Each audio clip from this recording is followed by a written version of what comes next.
Hindus under attack in the US? Last year, we saw so many incidences of assaults on Hindus and their temples. But now it seems that in a certain court case, the US government itself was involved. Namaste and welcome to Chitty Media. We're talking about the Cisco Caste case in California. And to help us understand what's been going on, we're joined by Pandit Satish Sharma ji and Richa Gautam ji. Panditji, as many of you will already know, is a British Hindu scholar, leader, writer, speaker, author, and has just come back from California. And Richa Ji is the founder of castfile.com, an online news media platform, and she's also been part of the fact-finding team involved in the Cisco case. So both of them are uniquely positioned to give us their perspective on how this case has unfolded. Namaste, and welcome to both of you. Jai Shri Ram. A pleasure to be here, Richa ji, and also Navita ji. Thank you so much for the warm welcome. Yes, namaste, namaste, and namaste to your viewers. Thank you so much for the welcome. Great. So we've just seen a spectacular case of anti-Hindu misinformation play out, a case that collapsed when it actually got to court. And the protagonist in this case was none other than the US government itself in the form of the Civil Rights Department. Richard G., could you give us a summary of how this case came about and how it's played out in the courts? Yes, Navita ji. I actually want to go a little bit, step a little bit back, and I want to talk about how a narrative is built. Because if you look at what happened in the 2000s, Indian Americans were projected in media as a model minority. And, there was a constant, stories of success being played in the media because there were CEOs in the Silicon Valley, startups that were founded by Indian Americans. And it became a common phrase that Indian Americans are model minorities. Their crime rates are low. They overtook the Jews as the ethnic minority with the highest per capita income. And so the story was very good. And then suddenly we see a series of things happening after 2016. We see the Equality Lab survey come out, which stayed under the radar for some time. It was clearly debunked as a fake and unscientific survey by many of us. But then we had in 2020 everything ramping up. In June 2020, a case came out, which is the Cisco case, which we are discussing today, and in which two managers were called out as discriminating by caste by an anonymous self-identifying Dalit, John Doe. And this case is one of the cases that the Civil Rights Department would have handled. And typically, nobody names the managers. It's usually the company like Cisco that would come out as a small press release in the local papers. But this case was splashed across media. And as I counted, there were 53,000 mentions of caste in less than a year. And the papers are full of caste stories and how Indians are not the model minority that they are thought of, but they bring with them a dark, secret, which is the caste, and caste discrimination. And then there was this book by Isabel Wilkerson, which made caste a household name because, of course, it was promoted by Oprah in her Oprah Book Club, by New York Times as a bestseller. And then caste was equated as race. And that really brought about, further developed the narrative. There was a survey, Carnegie Endowment survey, which also came out in August, around the August 2020. And if that had been a survey as they would have imagined, where Indian Americans would have come out as a caste discriminating community, I think the narrative would have been complete. But that survey showed clearly that Indian Americans are not caste is a diluted identity in the diaspora, and they do not experience caste discrimination here. So all in all, a bad survey, a fake case, which we found out later that Cisco case one swallow does not a summer make. I always say that if there was a case, in 2020, we sort of assumed, okay, maybe there was this case that happened. But we found out later that this case was also a manufactured case. And there is a website called castegate.org where I was one of the several volunteers who looked at the court documents. And we were on a fact-finding mission to understand this case. And we found that not only was the case manufactured, the John Doe was hired by Sundar Iyer, who was one of the accused. So, it's the same actor inference, which is why Cisco did not take any action when it was an HR complaint. And also we found that the other candidate who was promoted in place of John was also a Dalit candidate. So the CRD department, Civil Rights Department, did not interview the candidate who was promoted. They continued to hide some of these facts in front of the judge.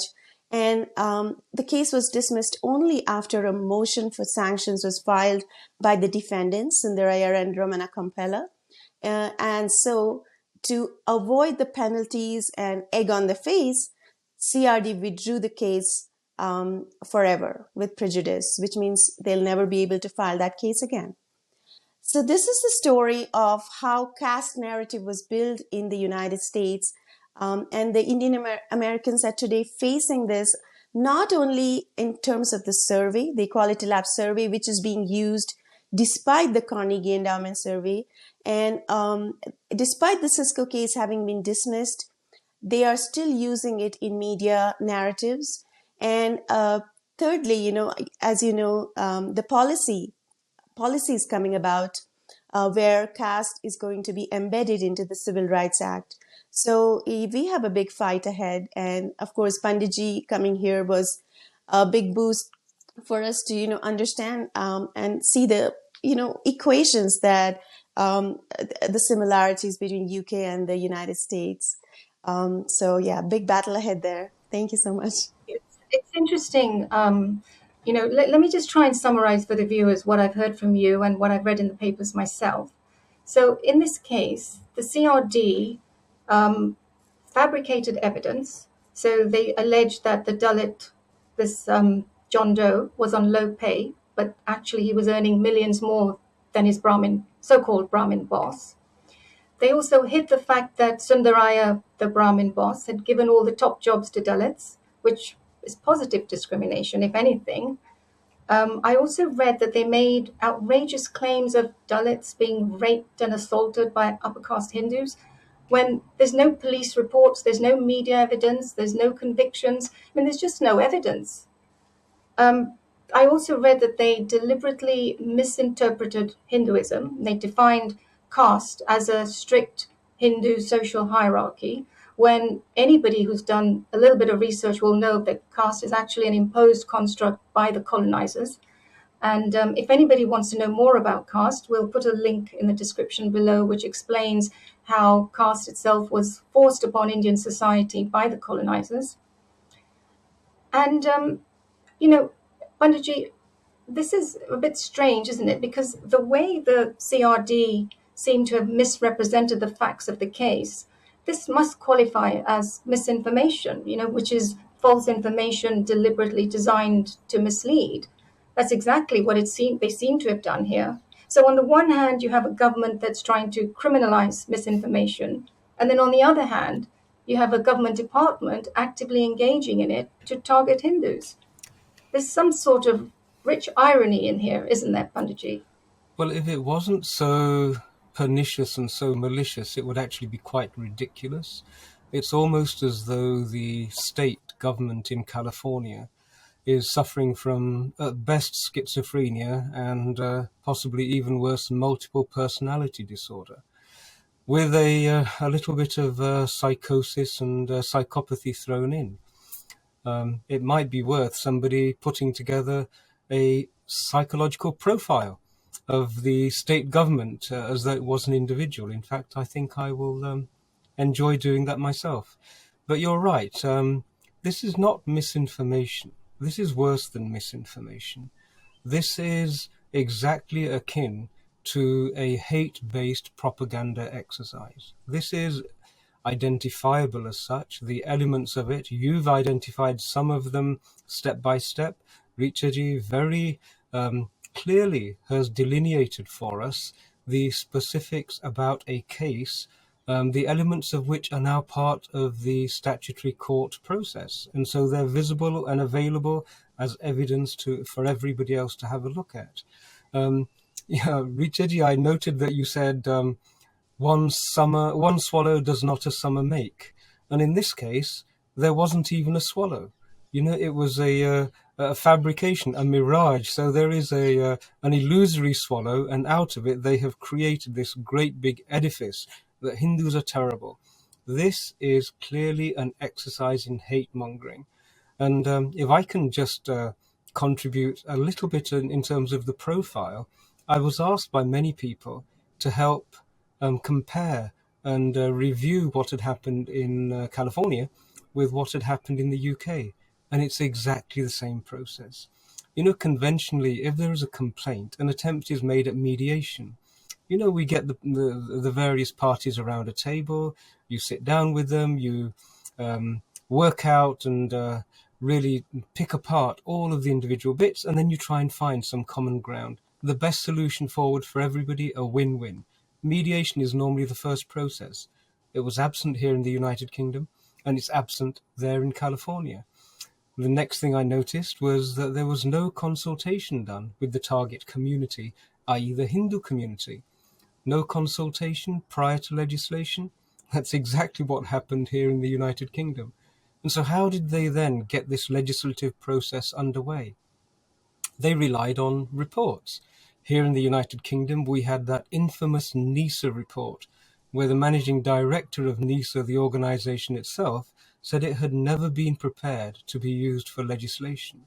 The budgets that they had been given were grossly inadequate, it was largely anecdotal, and there was no police evidence of any of the cases that had been included. And yet it was produced in Parliament and touted as being a peerless work of academic research. Strikingly, the Equalities Labs report is exactly the same, totally lacking in quality, no evidence, purely anecdotal propaganda. That was remarkably similar as well. And the process on the basis of that report that ensued was exactly the same. Defamation and vilification, followed by a rush to legislate, exactly as we saw here in the United Kingdom. You may recall the Equalities and Human Rights Commission here in the United Kingdom, supposedly tasked with the, shall we say, with the prerequisite of being unbiased, unprejudiced in all of its work, rushed to publish its opinion. I don't know if you recall, but it said, oh yes, caste is a terrible thing, it inflicts the Hindu community, and we have to get rid of this scourge. No unbiased, objective approach there. And lo and behold, we have the Californian Civil Rights Department doing unbelievably, shall we say, an unbelievable acts of prejudice. On what basis and with what justification did they rush to announce the name of the defendant? Surely they should have been concerned that if we announce the name of this defendant, he will suffer a backlash. And yet what they did is they announced and broadcast his name, whilst at the same time asserting that the plaintiff's name needed to be protected because he would suffer a backlash. And in fact, there is no evidence to support the claim that he would suffer a backlash, nor that he has suffered a backlash. So you can see that the parallels are remarkable. And here in the United Kingdom, when it became apparent that this was an exercise in hate mongering, an exercise in seeding hatred and causing community conflict, the government of the day decided that no, on the basis of the evidence, there were no grounds for this legislation. And in fact, it would cause more problems than it has done, than it would do save anybody's rights if it were instituted. In the Californian case, I noticed this straight away, that in fact what has already been done is a great deal of harm on the Hindu Indian community there, where their employees, they've already had their reputations irreparably tarnished, whether their children, they're already being vilified and isolated by their peers in schools. These are very real harms. And I think that as time progresses, and especially now that the CRD have dropped the case, there needs to be some element of restitution. There needs to be some element of bringing together the CRD and indeed the Hindu community and sitting down and working out what the cost of actually dealing with the trauma and the harm that has been inflicted is going to be. The Hindu community, I don't think, is going to just turn around, having suffered such vilification and defamation, and say, yes, it's all okay, we've had an apology, we now just carry on. I don't think that would be the way forward. And looking at the passion with which the grassroots are coming together, I think that we're going to see a good result sooner or later. It's inevitable. Yeah, I mean, you make an important point because what you're saying is that although in this case, the Cisco case collapsed, during the 3 years when it was making all the headlines, its allegations created fertile ground for Seattle to pass its Caste ruling. So now you have a piece of legislation that's already been enacted, albeit on the basis of a fabricated case, but it sets a precedent, doesn't it, that could pave the way for more such rulings, unless, as you mentioned, that it's challenged very robustly and restitution sought and equal amount of media coverage goes to the other side of the story. Well, Richa ji, I know, has done a lot of work on the Seattle case. And in fact, I would strongly recommend that all of the viewers have a look at the castfiles.com website. It has got a lot of information, and also Seattle is an area, I think, where we're going to see a great deal of progress. One of the legal advisors, I think, to Cast Files has actually instituted legal proceedings in court against the Seattle councillors or assembly members. Richa, perhaps you'd like to share some updates on that. I'm sure it's moving forward very fast. Absolutely. I think it's faster than how the Indian system works. But yes, there are processes there. We're still waiting for some of the steps to, go forward. But you're right. The one thing we can say is the Hindu community this time is not sitting down quietly, and we are putting up a strong resistance. We have seen much more active participation in Silicon Valley than even in Seattle, because I think people are aware now after Seattle, when the law was passed there, they realized that this is absolutely inimical and it's absolutely preposterous even because there are really no cases. And there were open statements by Shama Sawant, who was leading the case in Seattle, that, she wants to target Hindu Americans. And, there were Khalistani Sikhs who also made some such random comments. So obviously we do see that there is a rising Hinduphobia here, which we cannot ignore. When we saw the Dismantling Global Hindutva conference, I conducted a sentiment analysis using artificial intelligence tools.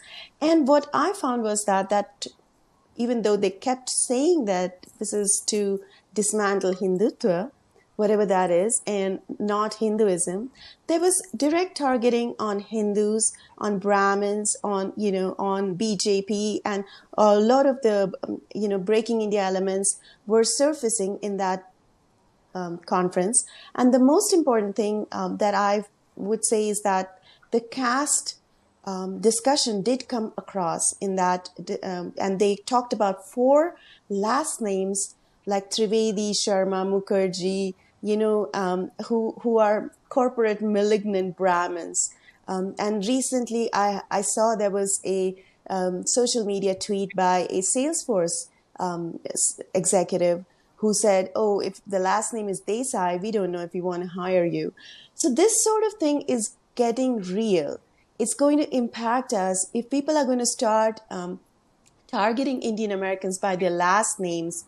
I mean, what are we looking at? It reminds me of the Colonizers Criminal Tribes Act, where by the last name or by the tribe they belong to, there were people who were hunted down and, targeted as criminals. So definitely there's a huge backlash on the Hindu American community that has only started to begin in social media. And there have been researches done by a group in New Jersey, the Contagion Group, that absolutely sees a direct impact of social media discussion and discourse on real world hate. And we're seeing that. We're seeing temples being vandalized. We're seeing slurs being cast in restaurants on Hindus or even on streets. We're seeing it in corporates. We're seeing it everywhere. So it's not something we can take lightly. And we are fighting it wherever we have to, even taking the legal recourse. Amazing.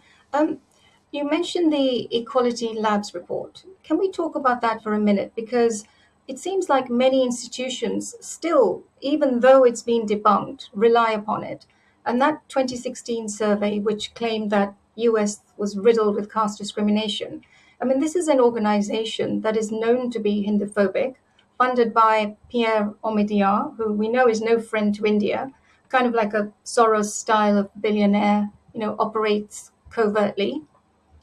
This report has been highly criticized, as you mentioned, Richa. Can you tell us specifically what are the problems with this report?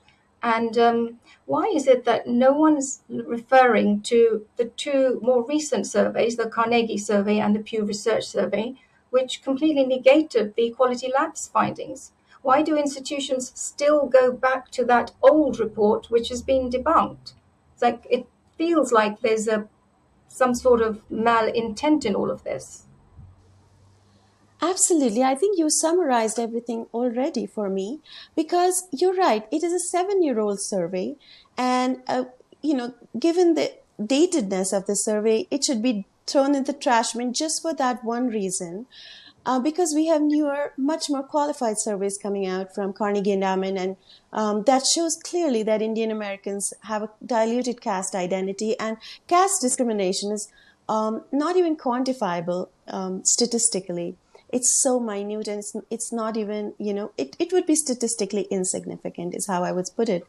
And if if you look at the Equality Lab survey, they clearly say themselves that they do not claim to be a scientific survey, and their skews are almost 40% are LGBTQ.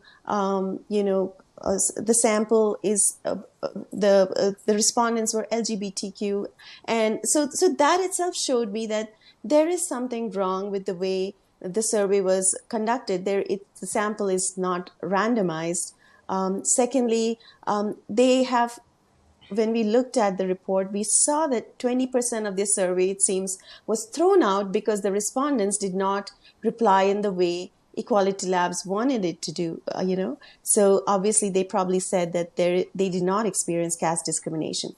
So that survey is absolutely rotten, is all I would say as a data analyst. That's deliberately, manipulating the results, isn't it? It is deliberately manipulating the results. You said it. And when when Cisco case, when CRD tried to put that forward in the court as evidence of caste discrimination, because obviously there are no police complaints, Judge Drew Tikaichi threw it out and did not allow it to be admitted in court as evidence.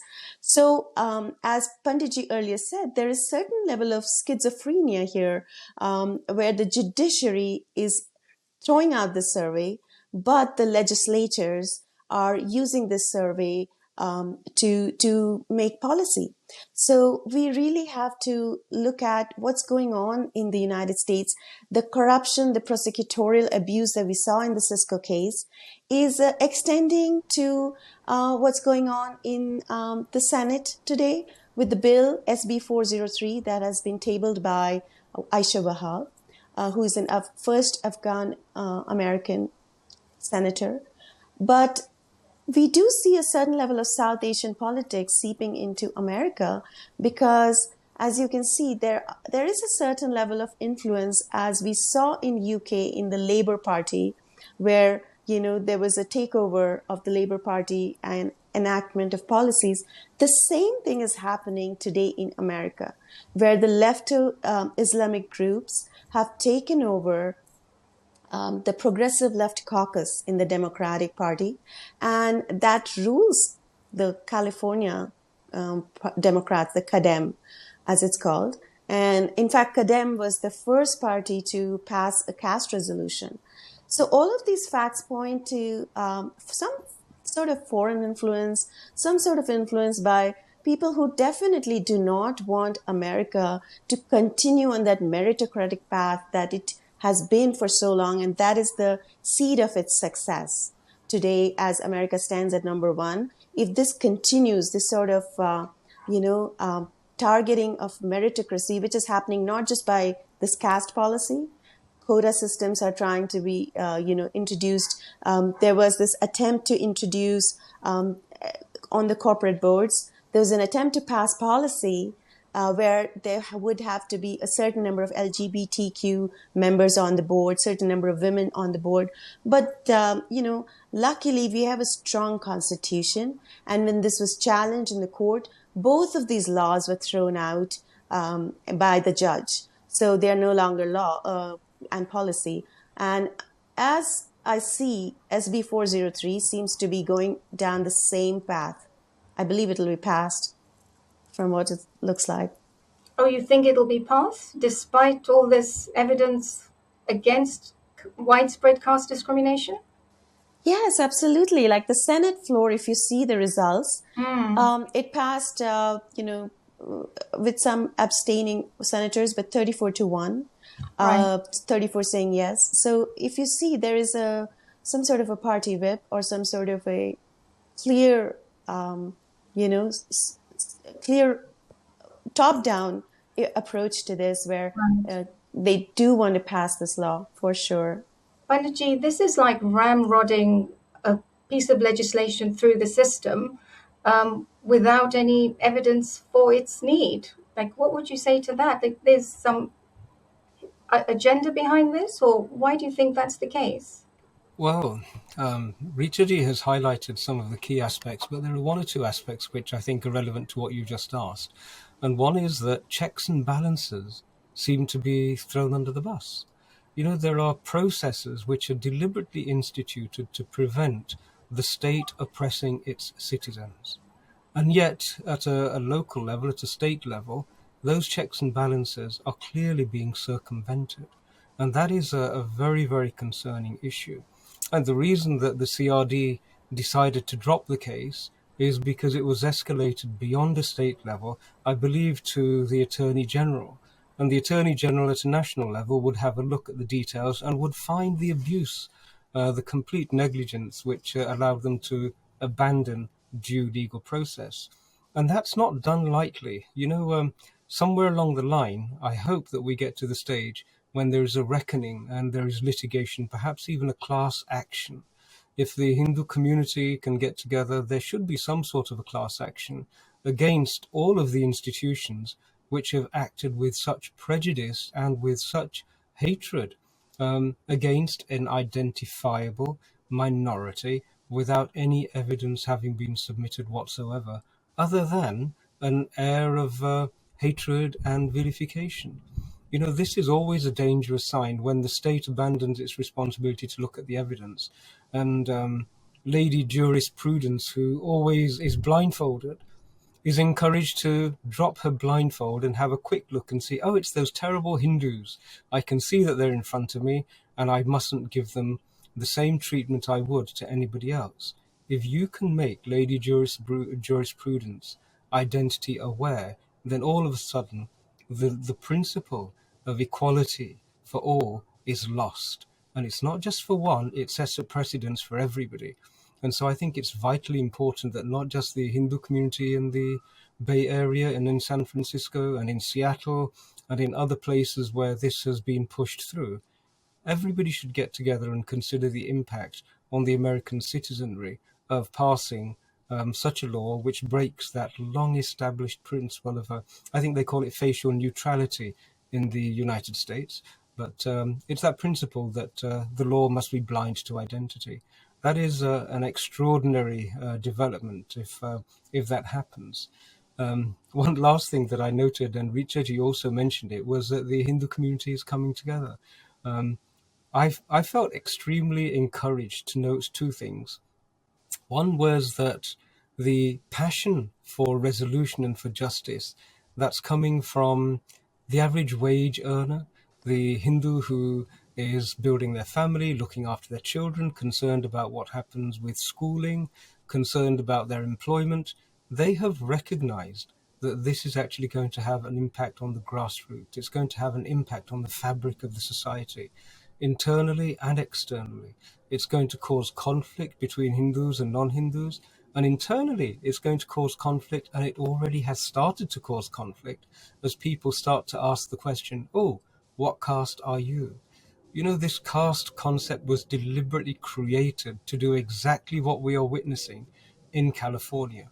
It was created to cause division so that external agencies could actually rule.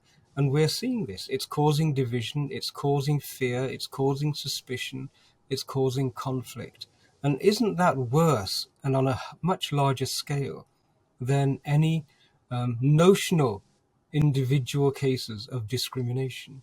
You know, it's almost as though on the one hand, we are seeing the destruction of community cohesion and tranquility against a ghost which doesn't exist. It's a notional crime. It's a notional, shall we say, injustice, which hasn't been proven to exist. But the consequences of just talking about this are devastating. If it ever does get instituted, the consequences will be very, very significant. I think it would be right to say that the Hindu community, who will have been targeted and will become an oppressed community, will have every right and reason to reconsider their relationship with the state. Here in the United Kingdom, we all felt that the state is not going to protect us. It's not going to give us a fair hearing, and we were able to articulate that. And so I'm finding that the Hindu community at that level of the wage earner, the grassroots, the community itself, is actually recognizing these and coming together very, very well.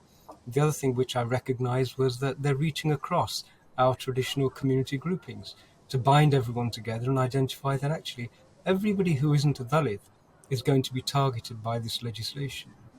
And in terms of those who identify as Dalits, can you imagine the consequences for the Dalit community once it becomes established that there are, shall we say, non-merit based admission criteria and discrimination in India pro the Dalit community?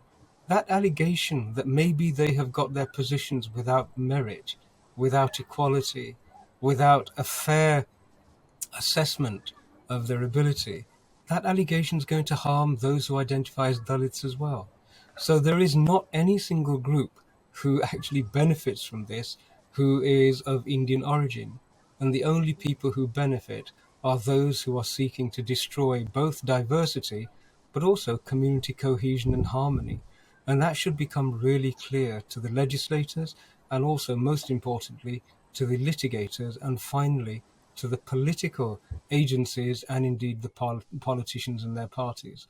There are no winners in this except those who want to destroy the fabric of the nation, which is world known as being the land of the free and the home of the brave, I think. So this is a very, very serious issue. It's not going to go away. One last thing I noticed is exactly the same as we had here. You will recall perhaps that when we were wanting to challenge the caste legislation and these caste extortionists, these extortion activists here in the United Kingdom, there were a lot of supporters in the community who came together. But the ones who could have made such a difference and helped us to actually dispel this very, very quickly were the ones who have the largest and deepest pockets. And they were the last to the fight here in the United Kingdom. And very few of them recognized that they too had an obligation because they too would actually be impacted upon this. And I noticed that in the United States, we're having exactly the same scenario where those who could actually infuse the whole ecosystem with the funds needed to perhaps, shall we say, bring a class action at the highest level, they themselves are the least at present anyway, the least enthusiastic about coming forward and adopting a position of leadership on this.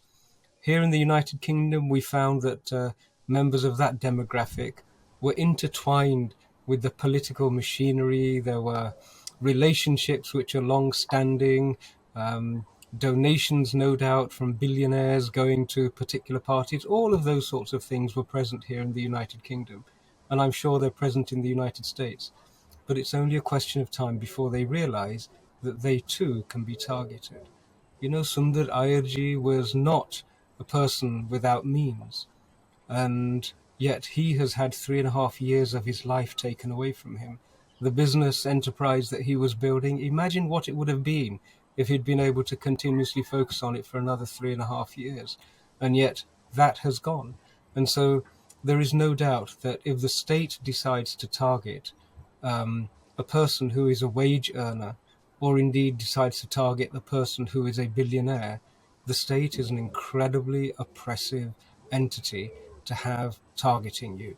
And so I would really encourage everybody to sit together, come together, and bring what you have to the table to deal with this issue. If you have surplus funds, bring them to the table. If you have large, bring them to the table. If you have wisdom, knowledge, research, an understanding of social history, an understanding of how these things are leveraged, bring it to the table. And indeed, if you have courage and you're ready to stand up on the front line and defend the community as well as the American Constitution, bring it to the table. It's going to need members of all four elements of the society, those elements which we coincidentally refer to as Varnas, to come together and defeat this. But defeat it, it must be done. Well, I think there seems to be an opportunity coming right up where people can contribute whatever they can. I believe there's a conference called Dissolving Caste Consciousness in about a month's time. Can you tell us a bit more about it? I mean, and how can people get involved? Yes, this is one of the outcomes of the community coming together at a grassroots level. There were a lot of individual efforts being made, many of them beginning to bear fruit. But one thing that was felt was that the community had not had ample opportunity to articulate its voice in a forum, on a platform where it could fully express what it was particularly going through. All of the various dimensions and the elements of this needed to be expressed. And this was repeated so many times. When I was over there, I encouraged everybody to sit together and create an event. I was very disappointed that when it came to giving evidence in front of the legislators and in front of the assemblymen and so on, it would almost, each person was given perhaps 2 minutes, on occasion even less, to make a statement. And when the statements had all been made, you could see that there was absolutely no evidence of anything having been successfully delivered. It was extraordinary that the voice of the Hindu community had been gagged to such a degree. Now, the way to perhaps find a place to express that is to have a conference. And so a number of people have come together. It's a grassroots delivered conference. They come together, raise some funds between themselves, nothing extraordinary, nothing overly, shall we say, over the top. It's a good, solid conference. And I'm actually quite excited at the speakers who are going to come there. Richa ji has stepped forward because she's been doing so much work and has so much of the information at her fingertips, and she's going to be helping to bring it together. And if the stars deem it appropriate, I'm hoping to contribute an academic and a historical and religious perspective at the conference as well. So yes, I would encourage everyone to get involved. Shall we say a call to action is appropriate? Please do two things. Go to castefiles.com and fully appraise yourself of what's going on, the history. Make sure you're aware of the steps that have been taken and the likely consequences. Do visit castcon.com, which is where the information to do with the conference will be posted. And I would say that those two sites are probably the two where people can work out how to get involved and actually engage with the organizers and make this conference a success. The date is actually the 16th of July, and so there is the best part of a month to be able to engage with the organizers. And please do contribute of your understanding, contribute of your concerns, and most of all, dip your hands into your pockets and contribute towards the cost of making this happen. The investment is not going to be particularly huge, but if we don't get our voice across, the consequences and the costs in the short term, the medium term, and the long term are going to be unbelievably expensive. So the conference is a wonderful idea, and my congratulations to all of the grassroots people who have come together to make this happen. And also, Richa, my appreciation to you for stepping up and bringing everyone together in this manner. It's really, really important work, and it's greatly appreciated. And where is this conference being held? So this conference is going to be held in the Bay Area, where yes, where Okay. we have all of this community coming together, and I think there are a lot of people who are concerned about this law SB 403 that is specifically amending the Civil Rights Act of 1964 to include caste as one of the categories. And as I see on castefiles.com in one of my articles, it is turning the Civil Rights Act into the Orwellian 1984 because it is absolutely targeting people on a notional basis, as Panditji said, right? And based on our last names, based on just someone identifying themselves as Dalit and calling the other person as upper caste, one of us could be targeted as a caste discriminating person. So this entire idea that there is a peculiar sort of attitude or ingrained problem within the South Asian community is very concerning. First of all, so I think a lot of people are involved not only in attending the conference but also organizing it, and I think we're just hoping that this will put our message out on one single platform. Yeah, I mean, just thinking about the wider consequences of this legislation, universities like Harvard or other Ivy Leagues choose to rely upon the debunked Equality Labs report that we just talked about. So, in admissions, I've heard that some actually indicate a preference for Dalits and Muslims. And if you're a Hindu and you don't know your caste, which is quite normal for Hindu children these days, I mean, they don't really associate with caste much anymore. They might look at your surname and put you in a caste bracket anyway. And then all these categories are used to decide who gets admission and who doesn't. So nothing to do with meritocracy, as you mentioned earlier. And I guess one of the concerns would be that now that the Indian government's allowing all these foreign universities to set up in India, are these kind of non meritocratic and divisive tactics going to be imported into India as well? And what would that do to society there? It would be very divisive. And Panditji, what would be your message to Hindu youth who might have to face these challenges there? No, your question is so pertinent and timely. Divisiveness is the nature of this particular game. You know, it's it's apparent that if you have a surname Sharma, Trivedi, Chatterjee, and all of these names which are being used now to target completely innocent people, Sundar Ayad was targeted by his name, no other evidence whatsoever. If you're a student with any of these surnames, going to Harvard, going to these places where they have accepted this colonizer, this Christianist framework, where they've enshrined it into their working practices, means that those institutions are no longer safe spaces for anybody who is not a non-Dalit. This is a huge, huge step that's happened already. And institutions of that sort should not be allowed to go into India whatsoever. If the ministry responsible for education in India has any gumption or any perception of what the consequences of this will be, they really should suspend and put on hold the applications for all of the universities who are wanting to open up shop in India until they can clarify exactly what their position is. If their position is that they are institutionally and constitutionally anti general category, as it's called, then that is educational apartheid.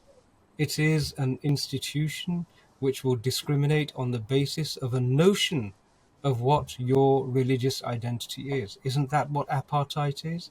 So this will exacerbate all of the problems being caused by the SC/ST Act, for example, which has been abused over the years. And Richa ji, I hope you don't mind, but I'm just going to make a little bit of an announcement. At the conference, we will be introducing a report which is devastating in terms of the revelations it will contain. But to find out more, you have to register. You have to. This is where I'm going to do my little shout out. You have to go to castcon.com and register. But the consequences of this apartheid, this academic apartheid, they mustn't be underestimated. And so I think, yes, this is another cause of concern for the Hindu community and the Indian community in Bharat, but also in the United States, to fully understand and to hopefully be inspired to get involved. You're right. I mean, it's an issue that affects all Hindus globally. I mean, because unfortunately, we know that what starts in the US soon makes its way across the world. So you might not feel the effects of this caste theatre just yet, but unless stopped, it could soon affect every aspect of life for Hindus all over the world. So please do donate and help make this conference a success. And if you're in the area, please attend it. We will include Panuji. I think there's a link to a fundraiser, right? So we can include that at the bottom of this video in the description box to make it easier for people who do want to support this kind of conversation, which will hopefully start helping to turn the tide on this narrative. Absolutely. And we've emphasized the global nature of this problem. We've emphasized that if it happens in the United States, then this cause of conflict will be exported to Bharat as well. And so I would reach out to everybody and mention two things. One, it's an in-person conference. And so if you are in the United States and you are available for that weekend of the 16th of July, please do visit in person and get involved with the conference. There is lots of opportunity for networking, and there are also going to be breakout rooms to work out specific strategies and action points and tasks and toolkits. The other aspect is that it's also it's a hybrid conference, so it's also going to be streamed online. And so even if you can't make it to the conference itself, or you're in Bharat, or you're in the United Kingdom or elsewhere, please register and participate in the online aspects of it as well. There is no Hindu anywhere who is not going to be impacted upon the outcome of this. So please, we welcome your involvement and support for the team. The link, as you say, Navitaji, thank you so much for putting it underneath. That'd be wonderful. You know, it's interesting if you think about it. Discrimination based on inherited circumstances or inherited position in society occurs in all cultures.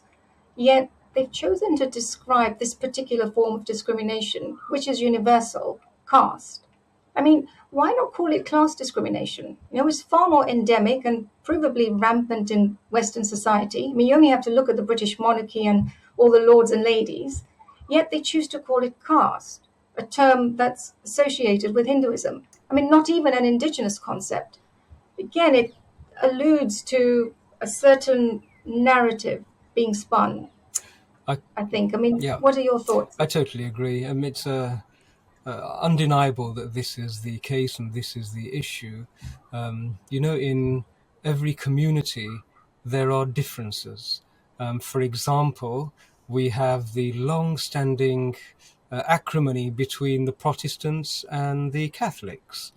Now, in India, there is, and in some of the cases that were included completely erroneously in the UK caste report, there is an issue between one particular group of Sikhs, the Ravidasis, and another group, the Ramgarhias. And these are anecdotal disputes that were put forward. That's got nothing to do with a hereditary, hierarchical, endogamous system. But what they did is they bundled it all together and said, oh yes, this is the terrible Indian caste system at play and at work. And so that, again, it's a conflation. It's at best, it's sloppy research, but at worst, it's propaganda, it's misinformation, and it is intended to harm the Indian and Hindu community. Without a doubt, there is malice afoot here, and we should deal with it in that manner. We should recognize that's what it is. Now, Mike Benz, a former senior US diplomat, recently claimed that the US ran a media campaign against Prime Minister Modi in the 2019 elections. I mean, so did the UK with the BBC and other media outlets. Now, as we approach the 2024 elections, we see Western governments and Western media repeating that same pattern. We had that scandalous anti Modi documentary by the BBC recently. Every Western index ranks India close to the bottom. I mean, whether it's democracy, freedom of religion, minority rights, it's almost as if they've not heard of the concentration camps of Uyghur Muslims in China. Somehow that just doesn't count. So they seem to ignore all this wonderful progress that India has made, particularly since Modi ji came to power, and project the country as a backward and oppressive, and only grudgingly accept that it's now the fifth largest economy in the world and completely democratic. So I guess the question is, why all this negativity against India, particularly leading up to the elections? If we try to connect the dots, one could say that these are suspiciously regime change tactics or similar to regime change tactics that are being employed. What are your thoughts on this? I think I want to weigh in on that just because I did an analysis on that for the Dismantling Global Hindutva conference. And to me, that was very clear when I was doing that analysis. Like I said, there was this whole concept of, how the caste calculus in India is not working as well. And they are not able to create those, small factions of voting blocks, right? That was a discussion point very strongly that came out during my sentiment analysis. And it shows that they want to bring back that whole, division based on caste, based on tribes that used to exist, which allows both for, the election processes for them, where, say the Yadavs and the Muslims vote together, or the tribals in the northeast and in certain parts are easy to convert. So those were points of discussion during the Dismantling Global Hindutva conference. And as you can see that even now, the caste discussion is growing in India as well. You see Bihar is trying to hold a caste census. There was heavy pressure on the central government to reinstate the caste census. After years, after 1931, I think there was no more any talk of caste census. It was banned. But now there is this idea of resurfacing it. And why is that? Obviously, there is a concern that there is a dilution of the caste identity. And as far as I could see from the analysis, there were two things that came about. What is Hindutva according to these Breaking India forces? And that is two things. One is when the caste calculus breaks, that in itself is, according to them, Hindutva and the rise of Hindutva. And secondly, when we try to define ourselves, whether academically, whether in our media discourses, when the Hindus try to define themselves, or the tribals, how they should behave, or how there is a certain level of growing civilizational identity, that to them is Hindutva. So the idea that you put forward that there is an attempt to influence the elections in India is absolutely clear in that conference and in the narrative that is going on in the media even at this time. So I do totally agree. I can give one last case that I saw recently at the IITs, where one Dalit boy committed suicide. And there was a big story the media played out for 3 months saying that there is, again, caste oppression in the IITs. And then it was found out that his a Muslim roommate actually pressured him into committing suicide because a suicide note was found from this boy, Dalit boy, and it showed that he was influenced by this Muslim boy to commit suicide. So, because of his aggression, rather. But what I'm trying to say is there is a absolutely clear attempt to make caste narratives, even in films and in media discourse, obviously. The Equality Lab report is bogus. Caste definition is wrong. and there's no evidence of widespread caste discrimination. Yet we still have this law, SB 403, going through the system, and from what you've said, Richard G, sounds like it's going to get passed. It's very odd. It just doesn't make any sense at all. Panditji, do you have any concluding thoughts on this? The whole what Richard G has just said, and the sort of narrative that's being spun, and how legislation is being pushed through the system without any evidence?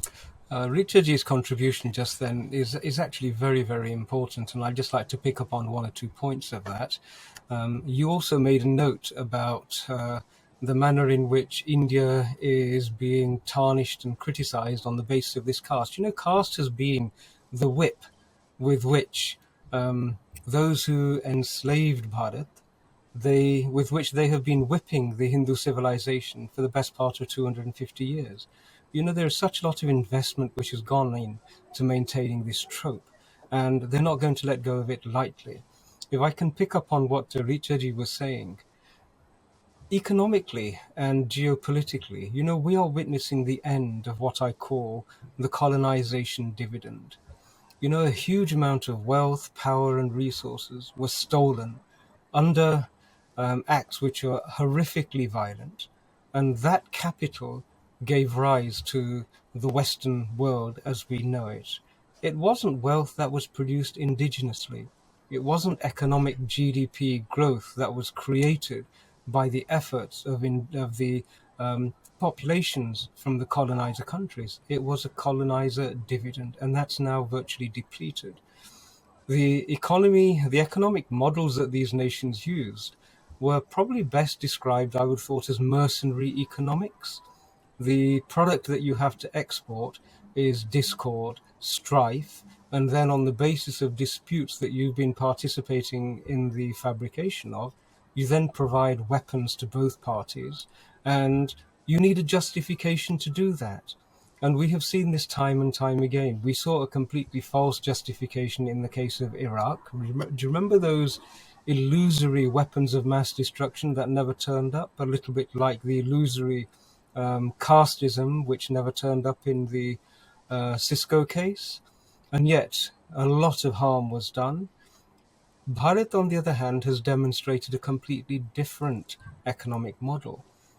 It has, in the short space of 9 or 10 years, created an economic miracle, and it has done so without exporting an iota of suffering. I'd bring everyone's attention to the fact that even when the pandemic was running and wreaking havoc, India, Prime Minister Modi's government, refused to make profit out of it, refused to take a gain on the basis of the suffering of other human beings. 67 countries received vaccines without India having made a profit out of any one of those vaccine sales. Compare and contrast that to Pfizer, which was imposing draconian commercial terms to project power, demanding military bases in some cases. Totally different economic model. So India's recovery has actually been an entirely dharmic recovery.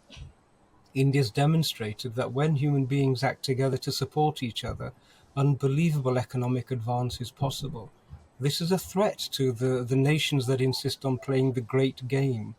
I referred to that mercenary economics. We saw it in Ukraine. Who are the biggest losers in that? The Ukrainians. The Ukrainian nation has become a battlefield. And once this mercenary economic policy has been exhausted there, we're seeing the next battleground being prepared in Taiwan. A case will be made for it. And in the same way, a case is being made against India. And the case is that India is not capable of running its own affairs. It's not capable of ensuring equality and equity for all of its citizens. And so we need external impetus. It's that classic element which was pervasive in colonization. The white man's burden. We know better what's good for you. Even if it means killing you, we'll kill you, but it will be for your good. That is the heart of many of these policies. And India is large enough, substantial enough, that without internal friction, India would actually be contributing a vision to the world on how human beings and nations can coexist, which is totally the opposite of everything that the colonizer dividend and the colonizer powers have invested themselves in. So it's a civilizational threat. There are two ways in which human beings can exist on this planet. One is the dharmic one, and the other is purely adharmic. It's purely asuric. It's built on suffering, it's built on devastation, it's built on overconsumption, it's built on illness, it's built on strife, it's built on fear, it's built on ultimately enslavement. And so India is a threat to those principles. We will see so much more of the every single trope will be used to attack India over the next few weeks. June the 22nd is coming up. Prime Minister Modi, who is visiting the United States, I suspect he will be welcomed by a deluge of tropes, by accusations of Godra 2002 will be resurrected, and it will be resurrected by nations which feel not the slightest bit of shame and guilt that one, Tony Blair, the butcher of Baghdad, as he was known by many people, is still walking free. George Bush, still walking free. No human rights allegations have been brought against them. The International Criminal Court is not pursuing any action against them. And yet they're waxing lyrical against President Putin, against Prime Minister Modi, and against other nations. You know, there once was a principle that people who live in glass houses shouldn't throw stones. But it seems as though this particular group have thrown so many stones that their own glasses are about to crumble and crash in on them. And that is the consequence and the outcome of what we're seeing at the moment. So absolutely agree with Richa Ji's assessment there and her data analytics, and indeed your analysis of the geopolitics of the situation.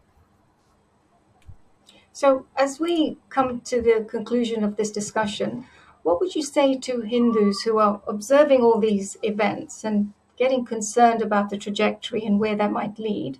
Because there is no Hindu country in the world. I mean, India is secular, and that's the closest thing we have. So, on a practical level, what would you say Hindus should do? Hindus all over the world. Well, I have a very simple response. If you don't engage in politics, you deserve to be ruled by complete idiots. And I think that is probably a word for every single Hindu to take on board. Please engage yourself in all of these processes. You know, democracy is an incredible opportunity. It's one of the few systems whereby people can actually get rid of people in positions of power. And if there's something that is causing a problem, then you need to get rid of that particular problem. And if you're not fully engaged in the democratic process in India, then be prepared for those who are engaged to have their views and their societal frameworks imposed upon you.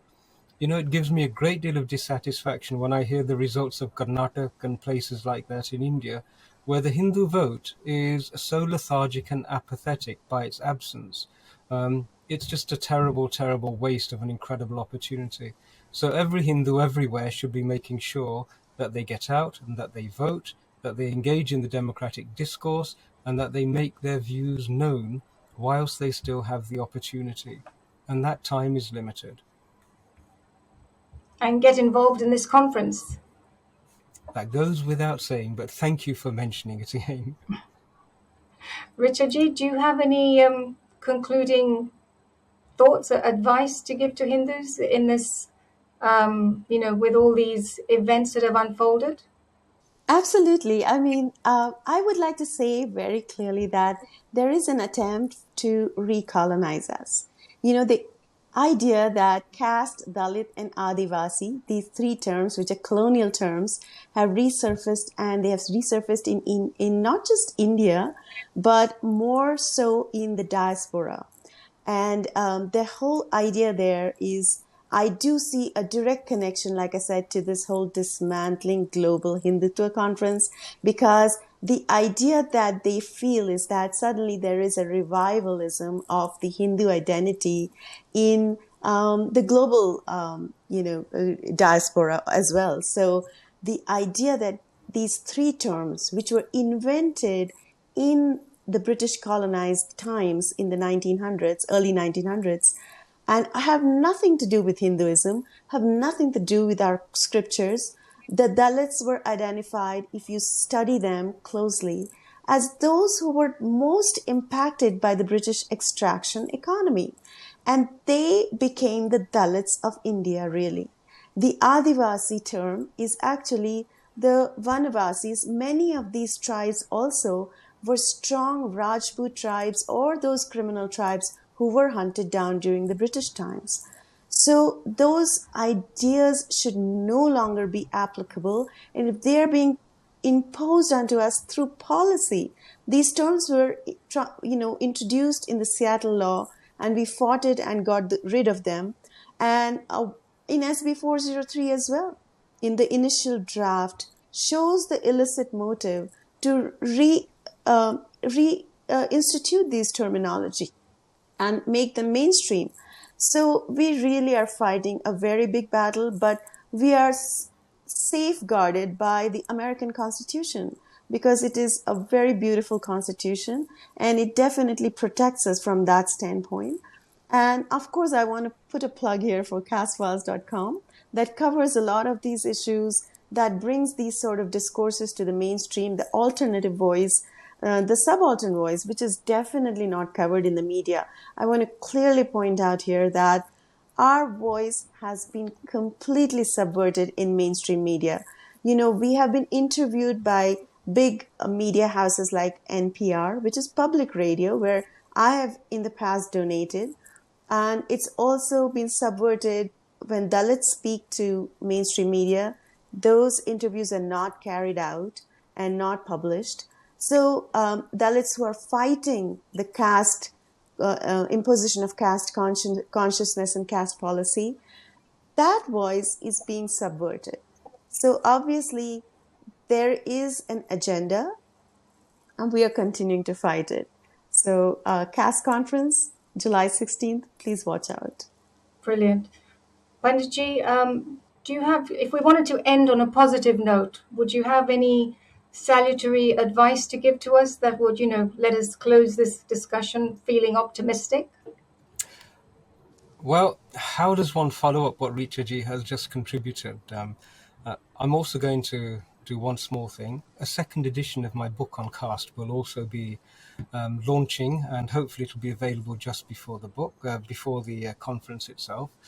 But everybody should recognize that, if you look at the level of incompetence of the people who have engaged in this act of propaganda and hate, it should give us a great deal of confidence, because people who are infused with hatred tend not to be particularly clear thinking.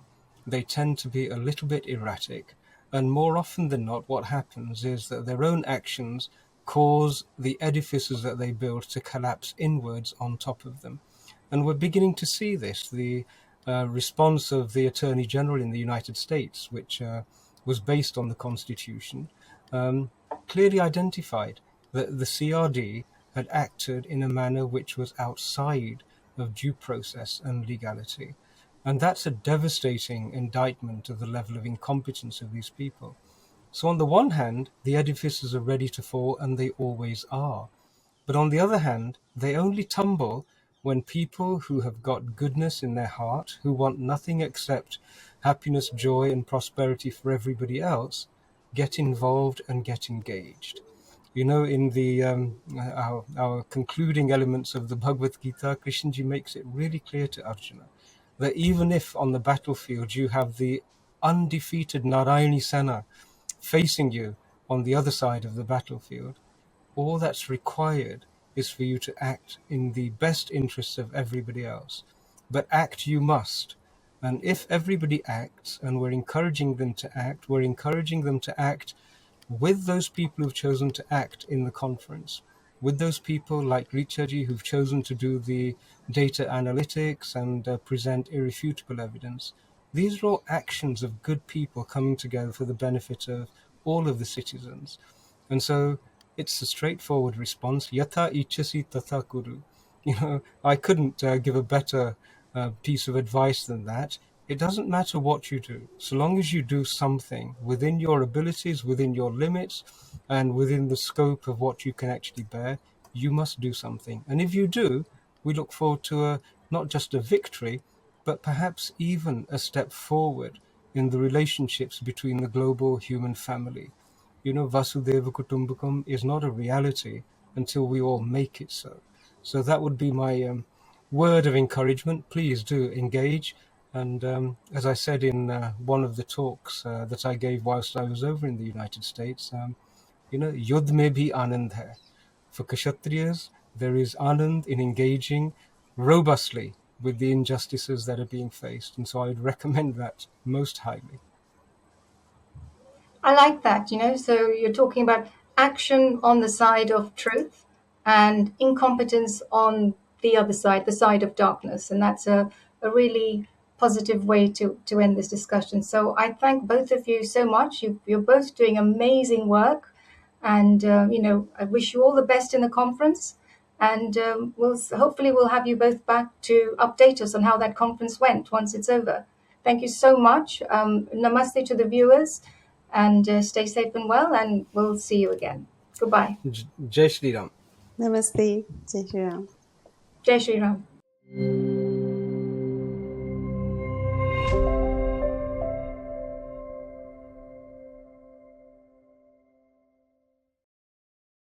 Please remember to subscribe to us and switch on the notifications for this channel. For our other social media links, more content, and to support our work, please visit citti.net. Dhanyavad. Namaskar.